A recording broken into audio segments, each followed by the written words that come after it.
So the James Harden trade has officially happened, but unfortunately, I don't think it really moves the needle for the Los Angeles Clippers. So we're going to go over the first week of NBA action, and we're going to talk about the James Harden trade in depth in this episode of the Deep Voice Podcast. If you guys want to keep up with the podcast, all the links will be in the description below, so you guys can go follow the social media. We're going to go ahead and talk about James Harden going to the Los Angeles Clippers. This has been a thing essentially since the beginning of the offseason. James Harden was trying to force his way out of Philadelphia, and this only really happened because he was expecting to get a contract extension. So originally he wanted to stay in Philly, right? But I guess things kind of went sour and they halted on contract negotiations. Philadelphia was they were trying to quote unquote lowball him, but it's kind of like you got to take into account several factors to why I kind of understood Philly's trying to give him a cheaper contract, which was, he's had some injuries. He is slowing down. He is regressing at his day and age.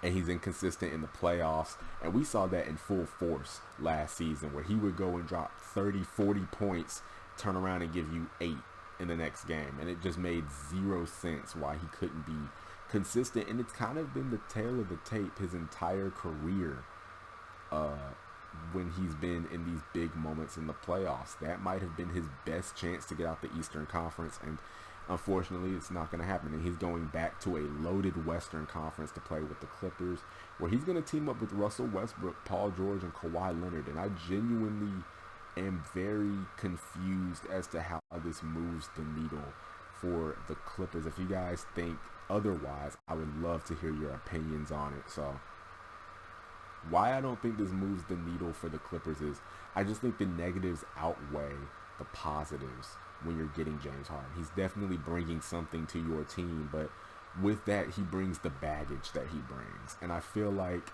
you have to really accept that that's what you're going to get out of James Harden. And not to mention, he's only got 1 year on his contract. So you trade all the assets that you did trade, and if he leaves, then you kind of are in a situation where, well, what do you do now? So let's talk about what exactly the Clippers traded for him. I have it right here.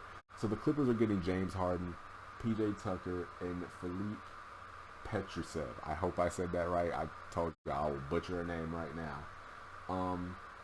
The Clippers are also getting a 2027 least favorable first-round pick swap with Oklahoma City or Denver. So they're getting that. So they get something, but it's kind of like okay, whatever. Like if the pick doesn't really go that well, then it's not really going to be something that to look forward to if you're a Clippers fan, especially when they don't have that many picks. But now the Sixers are getting Robert Covington. They're getting Nicholas Batum. They're getting Marcus Morris, Kenyon Martin Jr. They're getting a 2026 first-round pick. They're going to get a 2028 unprotected first-round pick. They're going to get a 2024 second-round pick from either Indiana, Toronto, Cleveland, or Utah. They're going to get a 2029 second-round pick from the Clippers. And they're going to get a 2029 first-round pick swap. And the Thunder, of course, going to step in and get a first-round pick from the Clippers. So they gave up a lot to get James Harden. And it's like, from the standpoint of the players, okay, the players are all on the wrong side of 30. So, but they did provide defense and depth to their team. But I'm more concerned with the picks. Now, OKC for sure stepped in and supplied the draft capital to make this trade happen, because the Clippers very clearly did. But the Clippers gave up quite a bit of draft capital, and I think we really do need to talk about how the Clippers really have mortgaged their entire future and have like no future. And it's like really championship or bust this year. With this trade, it officially puts the Clippers in a championship or bust situation. And I think they know that. Now, the reason why I say the negatives outweigh the positives in terms of what the Clippers are getting, James Harden is a diva. We got to be honest. It's just the truth. If things don't go well, I can see him not wanting to be there. Is he going to throw off Russell Westbrook, who's been playing decently well for the Clippers of this season so far. So is he going to throw off him and his playmaking? Because now you're going to have two ball dominant playmakers, and then they didn't really. I'm sure they're still good friends, but they didn't really want to play with each other after that lone year in Houston. So now you've kind of put them back on the court together. Is Paul George and Kawhi going to remain healthy? Because think about it. If you make it to the playoffs and then you go another year of no Paul George and no Kawhi Leonard come playoff time, well, now, if you're having to rely on Russell Westbrook and James Harden, we know how far that's going to get you. And we have to remember that that was also in a year where both of those players were still in their prime. Both of them are on the decline. And although they still provide a lot of positives to your team, you can honestly make the argument that arguably Russell Westbrook provides more positives because he's not going to be as dramatic as James Harden and cause locker room distractions outside of the fit. I think the reason that Russell Westbrook didn't work out as well with the Lakers is just simply fit. I think he just wasn't a good fit, and then the Lakers just have a toxic fan base, and it just never worked out, even with the high expectations, which resulted in him getting a lot of backlash. And although some of that backlash he did deserve for his play, he did not deserve all of it, and I did think it went too far. With the Clippers, he has completely had a different story. He has played way better. And I feel like James Harden stepping in may be conflicting to how he plays, especially when he's taken on a more facilitator role and not looking to get his own shot anymore. He's really just trying to set up his teammates because he fits with them really well. So when you add James Harden, which James Harden are you getting? Are you going to get the James Harden that's going to be able to get you 25 a night, or are you going to get the James Harden that's going to be a 10 assist a night type of guy? And is he going to be able to do that? Because with the shared ball duties with the Clippers and Russell Westbrook. So there's a lot of elements that go into it. But I do think that there are positives. Obviously, James Harden adds another ball handler, another creator, another guy that can go and get a bucket if you need it. But I just think that with injuries, with the dramatics, there's so many different things, and that this Clippers team is adding potentially that they can't afford. And I think there should be, personally, to me, I think the Clippers should be under more pressure to actually get the job done this year than they have been, because this is a team that has come up short every year. And I remember back in 2020, it was the Battle of LA, comparing the Lakers to the Clippers, and everybody was saying the Clippers were the better team, they were going to win it, and then they didn't end up winning it. And I for one, am not a part of the crowd like on social media that you see where people are saying the bubble didn't count. I think the bubble counts. I mean, it's an NBA title. I think every team in the bubble had a fair chance to win a championship. And even then, you have to kind of look at the trajectory of every team that year. The Lakers had the best record in the league. If not the league, they at least had the best record in the West. And so I think you have to account for that. And I think we never got to see the Lakers and Clippers head to head, so can't give my opinion on that. But I do think the Clippers kind of shot themselves in the foot that year, and they blew a 3-1 lead. And then it's kind of been like a roller coaster ride with this team every year since. And I feel like, when you look at the Clippers, yeah, the Lakers get all the shine because they've always been seen as the big brother in LA, and everybody always puts the pressure on the Lakers because even now the Lakers have pressure because LeBron is literally in the twilight of his career. This could be the last season or one of the 2 or 3 last years he plays in the league. Because me personally, I think LeBron's probably got 1 or 2 years left before he retires. And when you really look at it like that, I think the Lakers get a lot of pressure, but I think the Clippers should be under more pressure just because they have still got, for the most part, the same core and haven't gotten the job done. The Lakers have already gotten the job done once. So it's like the Clippers are the team that needs to be like, we need to really throw some pressure on them because they're the team that really needs to get this thing done. And I think adding James Harden is an all-in move. And I believe that if it does fail, they're going to have to look into blowing it up because clearly this isn't going to work, especially if it goes down the same way it's been going down with PG, with Kawhi getting hurt, and now you're relying on Russell Westbrook and James Harden in the playoffs. And then James Harden is going up and down, and it's just a whole situation that I feel like the Clippers are going to really have to look into blowing it up. Now, let's talk about really quick, I want to talk about, before we go and do like a little brief run through of my opinions on the first week of NBA action from what I've seen, cover just a few teams. I want to talk about, if the Clippers blow it up, what teams do I think would actually make calls about Russell Westbrook, James Harden? So I genuinely believe when you look at these players, all three of them are not going to have that much value. Now, Russell Westbrook has definitely raised his value since he was with the Lakers, but in terms of his value versus what it was back in his OKC days and stuff, he's not going to get better that value again. And I think you have to understand that teams are going to be looking not only for production, but they're going to look for fit. Does he fit with the current roster? Russell Westbrook, I hate to say it, does not fit with a lot of teams unless they have a lot of shooters and defensive pieces around him. So if you don't have that type of team, he's not going to fit with your team. And there's not as many teams that are as built like the Clippers that he could fit on. Now, every team could use his playmaking, but you're going to have to take everything else that comes with his playmaking. So I don't see a whole bunch of teams making a big time trade for Russell Westbrook. I could see contenders, maybe the Miami Heat look to replace Kyle Lowry and they make a move for that. But I think the Heat would be more in the market to go for Paul George and Kawhi Leonard. I think the Miami Heat, guys who would want, teams who I could see getting Paul George and Kawhi Leonard would be the Heat. I could see them both trading for him.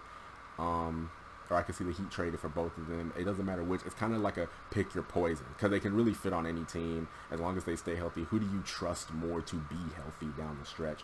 So in terms of Paul George and Kawhi Leonard, I really do have the same teams interested in them. I think the Heat would go for both of them. The next team I think would also trade for Kawhi and Paul George would be the New York Knicks. Maybe try to add a third star with Julius Randle, Jalen Brunson, and really try to make a run. Another team that might try to add them is the Cleveland Cavs. That's been a big weakness of them, is can they defend other teams' wings, and they need to get a wing. This allows them to get an elite wing, and if he can stay healthy, whichever one they get, now they are a legitimate threat, especially if they can keep Donovan Mitchell. And even making a move like that might incline Donovan Mitchell to stay because he might have a better chance of winning in Cleveland if they acquire Kawhi or Paul George than he would if he went to New York or somewhere. And then another team I think could potentially make a trade for a wing like him is Dallas. Dallas can make a deal to get Paul George or Kawhi, pair him up with Kyrie or Luka. I think that would be a pretty good duo. But again, the question is, can they stay healthy? Nobody knows if they're going to stay healthy. And if they don't, then, it's kind of like, well, not much to do there, right? So with Russell Westbrook, I don't know what teams would actually do it. Like I said, Miami would be a pretty solid team. If for whatever reason Toronto wants to remain competitive and wants a quote-unquote upgrade, maybe Toronto tries. I don't know. Maybe Phoenix wants a legitimate playmaker and they get him on a cheap contract. So those are some teams I could see making the moves to get those guys. So let's do a quick review. Question marks there. Are their guys going to get it together? They've been a little inconsistent. Is D'Lo going to be traded? They don't know. A lot of people are starting to have questions about whether D'Lo will remain on the roster for the entire season. Are the Lakers going to use Max Christie? The Mavericks have looked solid so far. I think Dallas has looked pretty good so far. Milwaukee obviously has looked good. Orlando is 2-1, just took their first loss yesterday. The Golden State Warriors is another team that I think is really weird because Chris Paul just doesn't look. We have to have a conversation about Chris Paul does not look right in the Warriors jersey. He just doesn't, because he was the player that always opposed Golden State, right? When he was with the Clippers, and when he was with the Rockets, and even when he was with the Suns. But it's like him in Golden State just feels like a crossover episode that just never needed to happen, because I just feel like it doesn't make sense. It doesn't look right. It just looks so crazy for him to be in a Warriors jersey. OKC is 3-1. They look pretty solid. I think this could be the year that the Thunder finally make a run and be a playoff team. I don't think they're gonna make any real noise, but to be a team in the playoffs, OKC is gonna be there, and they're gonna be annoying to deal with. Phoenix, just getting started. Sacramento's offense still looks really good. The Kings are going to have one of the top offenses in the entire NBA, just like the Suns are. And the Suns, They're going to get all their guys healthy, and then I think they're going to be a legitimate threat in the Western Conference. You got to look at the Clippers. They've looked pretty solid. I think their next opponent is the Lakers, I'm pretty sure.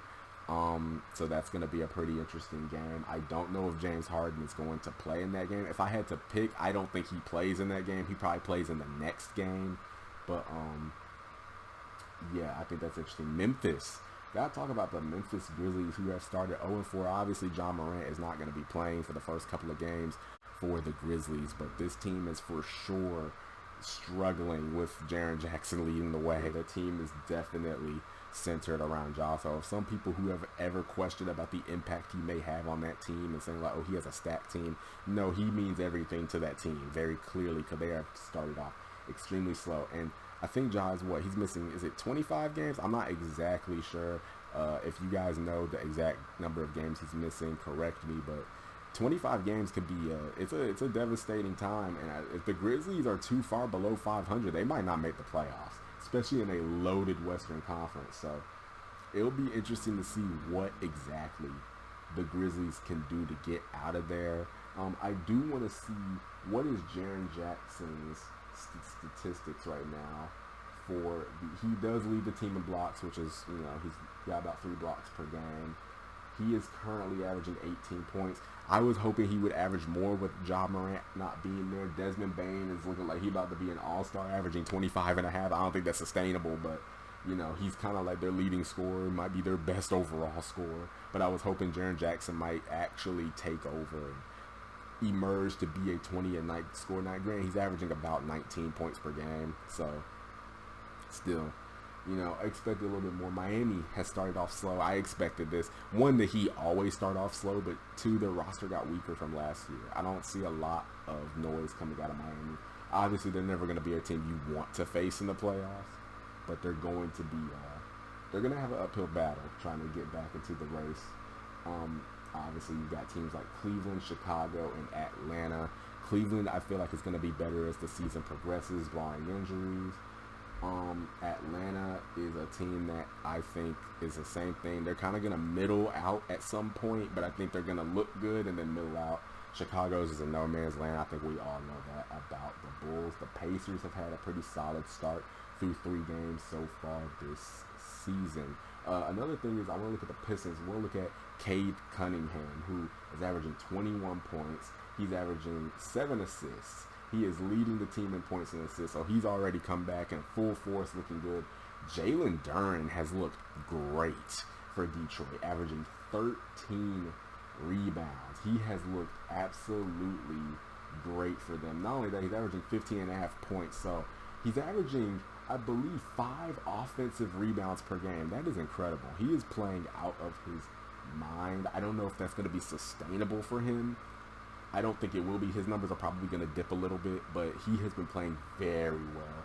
So that looks like that pick is going to be pretty solid for the Pistons. And what about Asir Thompson averaging 2.5 blocks so far through 4 games? Like, that's not going to stay like that, but that shows defensive versatility for him, and I think that shows a lot. I think Detroit's got a bright future. They've got a lot of really good pieces there, and when those guys start to truly develop and come into their own, I think you're going to really start to be like, uh-oh, here come the Detroit Pistons. So that could be another team to look like. They might even be in the play, and the East is weak. So the East is extremely top-heavy, so that could be a team that you really have to look at being a threat in the Eastern. So if you guys did enjoy this episode of the Deep Voice Podcast, make sure to follow the Spotify and subscribe to the YouTube channel. Also follow us on social media at Twitter, Instagram, and TikTok, so you guys can keep up with all the latest content and updates about when we're going to upload. It's been Myles, and I will catch you guys in the next episode. Peace.